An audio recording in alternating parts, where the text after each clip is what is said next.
नमस्कार। समाचार एकांश के विशेष कार्यक्रम न्यूज़ विद चिल्ड्रन में आप सभी का स्वागत है। मैं हूं आपके साथ ओजस्वी शर्मा। यह कार्यक्रम खास तौर से बच्चों द्वारा बच्चों के लिए बनाया गया है। इस कार्यक्रम में हम आपको देश और दुनिया की खबरों से अवगत कराएंगे। तो न्यूज़ विद चिल्ड्रन में सबसे पहले बात करते हैं इस हफ्ते की सुर्खियों की।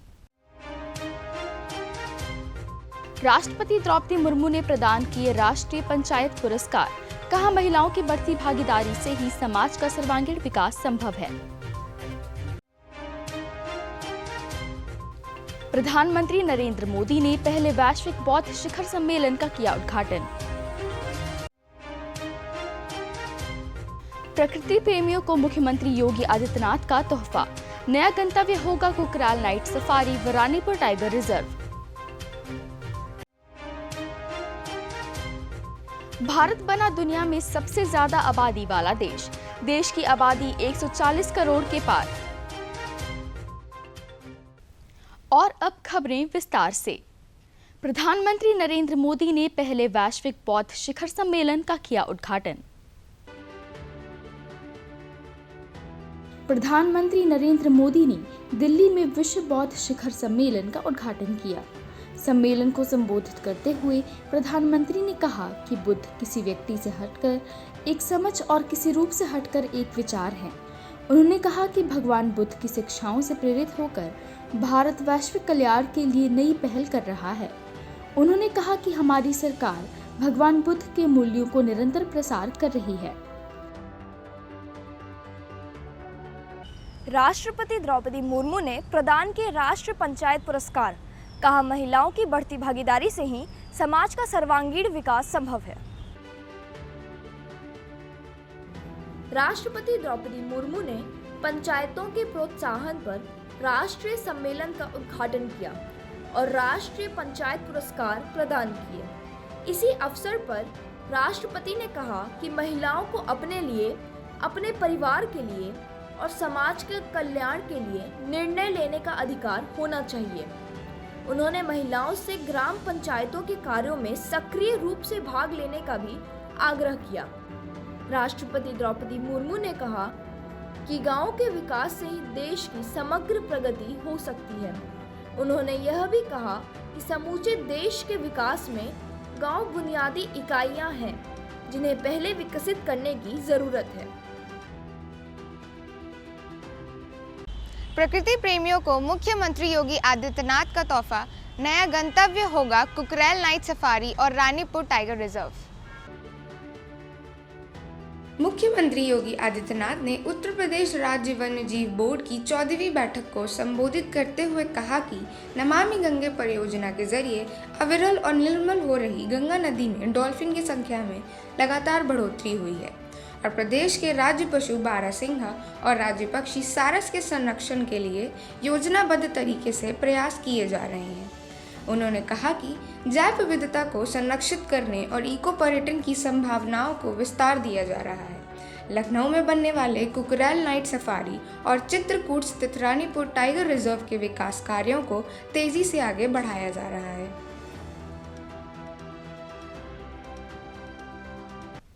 केंद्र सरकार ने फिल्म सामग्री की चोरी रोकने के लिए सिनेमेटोग्राफ संशोधन विधेयक 2023 और राष्ट्रीय क्वांटम मिशन को दी मंजूरी। केंद्र सरकार ने फिल्म उद्योग में चोरी की समस्या को रोकने के लिए चलचित्र संशोधन विधेयक 2023 लाने का निर्णय लिया है। सूचना और प्रसारण मंत्री अनुराग सिंह ठाकुर ने बताया कि यह विधेयक आगामी संसद सत्र में लाया जाएगा। इसका उद्देश्य फिल्मी सामग्री की चोरी के कारण फिल्म उद्योग को होने वाले नुकसान से बचाना है। साथ ही सरकार ने राष्ट्रीय क्वांटम मिशन को भी मंजूरी दे दी है। इस मिशन से क्वांटम प्रौद्योगिकी के माध्यम से आर्थिक और प्रौद्योगिकी विकास को गति मिलेगी। इस मिशन का उद्देश्य वैज्ञानिक और औद्योगिक अनुसंधान तथा विकास में वृद्धि करना है। एप्पल के सीईओ टिम कुक ने प्रधानमंत्री मोदी से की मुलाकात। कंपनी के सीईओ ने मुंबई और दिल्ली में एप्पल स्टोर का किया शुभारंभ।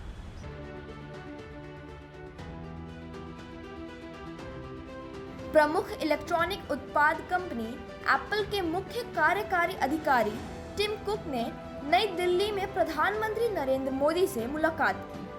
ट्वीट संदेश में कुक ने प्रधानमंत्री मोदी को धन्यवाद दिया। उन्होंने कहा कि एप्पल कंपनी भारत के भविष्य पर प्रौद्योगिकी के सकारात्मक असर के बारे में प्रधानमंत्री की परिकल्पना को समझती है।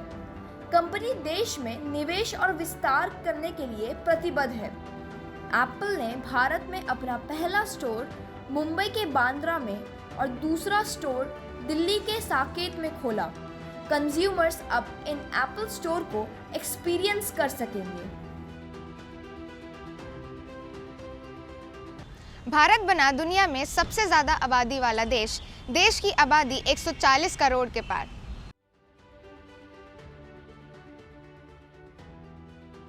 भारत अब चीन को पीछे छोड़ दुनिया की सबसे आबादी वाला देश बन गया है। संयुक्त राष्ट्र जनसंख्या कोष UNFPA के नवीनतम आंकड़ों ने मुहर लगा दी है। भारत में अब चीन की तुलना में 20 लाख से ज़्यादा लोग हैं। देश की आबादी 142.86 करोड़ पहुंच चुकी है। यह पहली बार है कि भारत की जनसंख्या 1950 के बाद से चीन से आगे निकल गई है। प्रदेश में हीट वेव से लोगों की बढ़ी टेंशन। मौसम विभाग ने कई राज्यों में जारी किया अलर्ट। तापमान में थोड़ी गिरावट की संभावना। गर्मी ने अप्रैल में ढाया सितम। आने वाले महीनों में और चढ़ेगा पारा। मौसम विभाग के मुताबिक अप्रैल में देश भर में तापमान सामान्य से ज्यादा रहा, जिसको लेकर प्रशासन की ओर से कई जिलों में स्कूलों को बंद कर दिया गया या समय में बदलाव कर दिया गया है। पश्चिमी हवाओं की वजह से मौसम में बदलाव हुआ है, जिससे आने वाले दिनों में तापमान में थोड़ी गिरावट देखने को मिलेगी, जिससे लोगों को राहत मिलने की संभावना है। देश के ज्यादातर इलाके भीषण गर्मी और हीट वेव की चपेट में हैं। भीषण गर्मी ने लोगों के जीवन को अस्त व्यस्त कर दिया है। लोग दोपहर में घरों से कम बाहर निकल रहे हैं। रोड पर जैसे सन्नाटा बिखरा पड़ा है। फल और जूस की दुकानों पर भीड़ देखने को मिल रही है। लोग इसका खूब लुत्फ भी उठा रहे हैं। अगर इस गर्मी से बचना है तो लगातार पानी पीते रहिए। अपने सर को ढक कर रखें। छाते का इस्तेमाल करें। साथ में ग्लूकोज की बोतल रखें। धूप में निकलने से बचें और मौसम विभाग द्वारा जारी दिशा निर्देश का पालन करते रहें।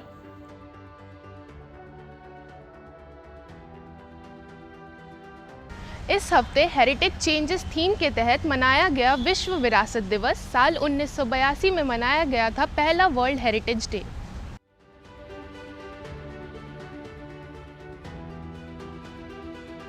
दुनिया भर में कई सारी ऐतिहासिक धरोहर मौजूद हैं, जिन्हें देखने के लिए दूर दूर से लोग पहुंचते हैं। यह धरोहरें न सिर्फ पुरानी संस्कृति का एहसास कराती हैं, बल्कि खुद से जुड़े किस्से और कहानियों को भी बयां करती हैं।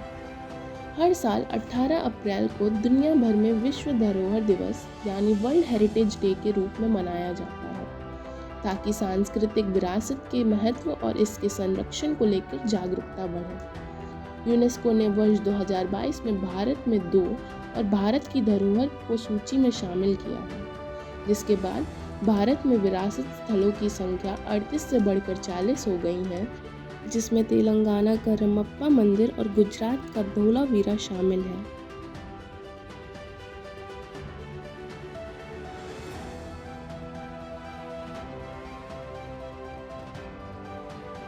नंदिनी गुप्ता ने जीता 59वें फेमिना मिस इंडिया 2023 का ताज।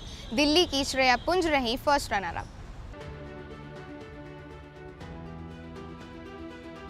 राजस्थान के एक किसान की बेटी 19 वर्षीय नंदिनी गुप्ता ने फेमिना मिस इंडिया 2023 का खिताब अपने नाम कर लिया है। राजस्थान के कोटा की रहने वाली नंदिनी गुप्ता ने 29 प्रतियोगियों को पीछे छोड़ते हुए ब्यूटी पेजेंट का ताज अपने नाम किया। मिस इंडिया 2023 बनने के बाद नंदिनी गुप्ता कई युवा लड़कियों के लिए प्रेरणा स्रोत बन गई हैं। तो वहीं दिल्ली की श्रेया पुंज फर्स्ट रनर अप और मणिपुर की Strela Thounaojam Luwang second runner up रही। नंदिनी ने बताया कि वह रतन टाटा से काफ़ी प्रभावित हैं, क्योंकि वह मानवता के लिए सब कुछ करते हैं और अपनी कमाई का अधिकतर हिस्सा दान में देते हैं और हमेशा ज़मीन से जुड़े रहते हैं। वैसे ही मैं भी ज़मीन से जुड़े रहना चाहती हूँ। आइए आपको बताते हैं विज्ञान जगत में क्या कुछ रहा खास। आईआईटी मद्रास के वैज्ञानिकों ने खून की नलियों का स्वास्थ्य जानने के लिए बनाया एक अनोखा डिवाइस।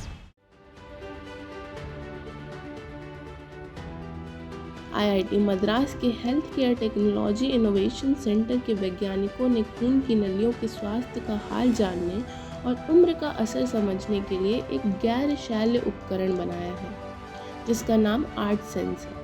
इससे हृदय रोगों की शुरुआती जांच भी बहुत आसानी से हो सकती है। यह उपकरण इस तरह बना है कि जो विशेषज्ञ नहीं हैं वो भी सामान्य चिकित्सा जांच में आसानी से इसका उपयोग कर खून की नलियों का स्वास्थ्य जान सकते हैं। डिवाइस का परीक्षण 5000 से अधिक मनुष्य पर किया जा चुका है। नासा के अंतरिक्ष यात्री और संयुक्त अरब अमीरात के अंतरिक्ष यात्री 28 अप्रैल को करेंगे स्पेस वॉक।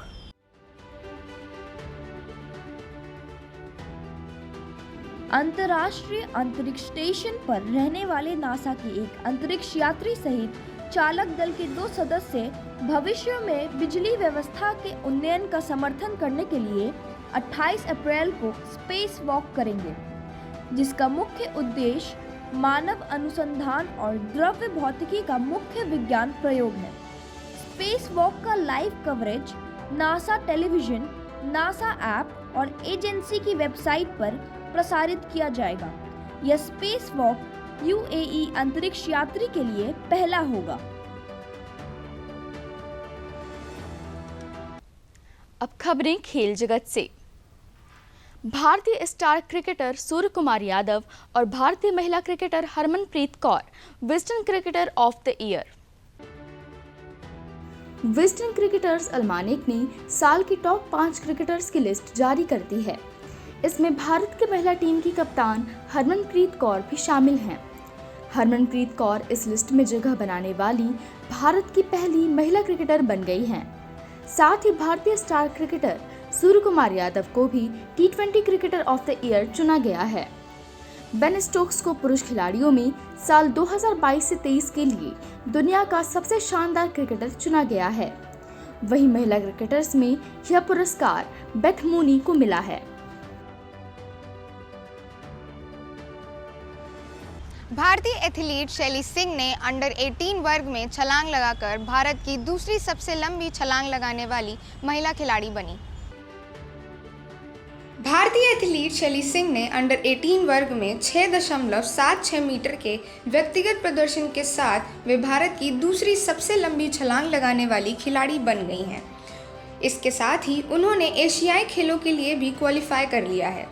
केंद्रीय खेल मंत्री अनुराग सिंह ठाकुर ने एथलीट शैली सिंह को इस जीत के लिए बधाई दी और कहा कि शैली की सफलता एक बड़ी उपलब्धि है और इसका भारतीय खेलों के भविष्य पर महत्वपूर्ण प्रभाव पड़ेगा। आइए जानते हैं क्या रही अंतर्राष्ट्रीय जगत की सुर्खियां।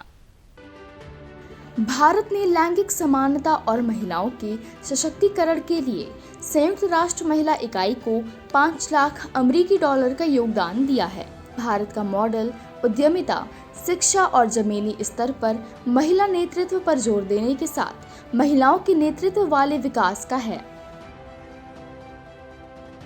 बहुपक्षीय युद्धाभ्यास ओरियन फ्रांस के माउंट डे मॉशन एयरबेस पर शुरू हो गया। भारतीय वायुसेना और फ्रांसीसी वायुसेना के अलावा इस युद्धाभ्यास में Germany, Italy, Netherland, Britain, Spain, Greece और अमेरिका भी भाग ले रहे हैं। न्यूज़ विद चिल्ड्रन में आज इतना ही। हमें उम्मीद है कि आपको हमारी ये कोशिश पसंद आई होगी। तो अगले हफ्ते आपसे फिर से मुलाकात होगी देश और दुनिया की कुछ और खबरों के साथ। धन्यवाद। देखते रहिए दूरदर्शन उत्तर प्रदेश।